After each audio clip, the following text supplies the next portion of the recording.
Good day, everyone. I am Aphrael MLE, and I will discuss the algae Struvea okamurae Leliert 2007. Initially, this algae was known as Chamaedoris orientalis, Okamura and Higashi 1931.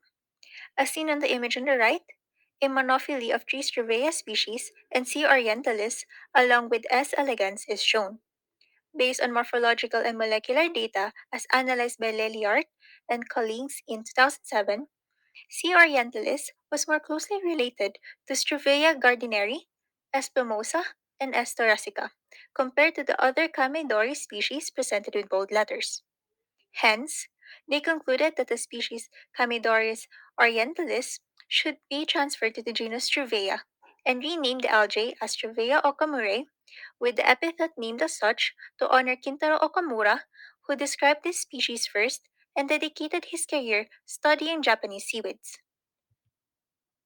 According to the World Register of Marine Species, Struvea okamurae is currently accepted taxonomically, and Chamaedoris orientalis is no longer accepted but is regarded as a synonym.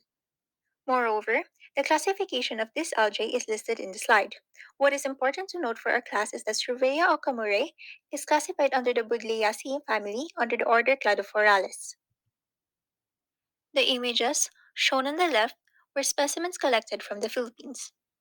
According to Leliart and colleagues' 2007 article, the thallus forms an erect, stipitate capitula around 5 to 20 centimeters high and is attached to the substratum via its branched multicellular rhizoids, which arise from the lower pole of the stipe cells.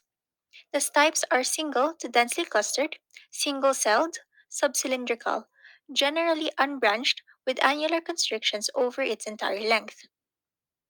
Meanwhile, the capitulum is globose to oblong shape around 2 to 4 centimeters in diameter and roughly 2.5 to 10 centimeters high. The three-dimensional capitulum is formed by whorled branching of the main axis.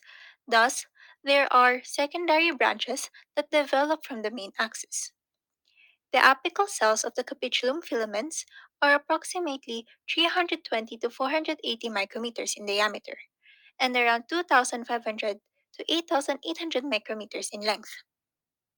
This algae can be found in marine environments in the Philippines, Japan, Micronesia, Guam, Taiwan, Mariana Islands, and New Caledonia.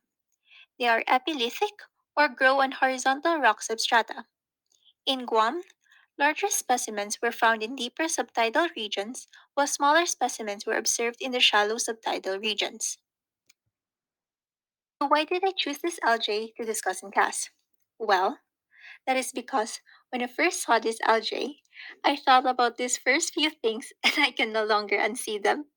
We have the feather duster, corn dogs, cattails, and chicken lollipops. Grabe, halata pong nagutom yung nag-aaral. Anyways, I think the feather duster would be the closest description of this algae. Don't you think so? In case you were wondering, the coin is there as a basis for comparing sides. Moving on, these are the studies that I found regarding S. okamurae.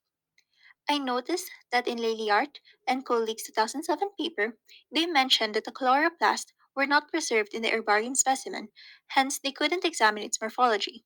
So it would be interesting to study the chloroplast of a freshly gathered specimen. Moreover, I would also like to examine the organic compounds present in this algae and see where it could be applied, which I think would be really useful. To end this presentation, here are my list of references. Thank you for listening and stay safe, everyone!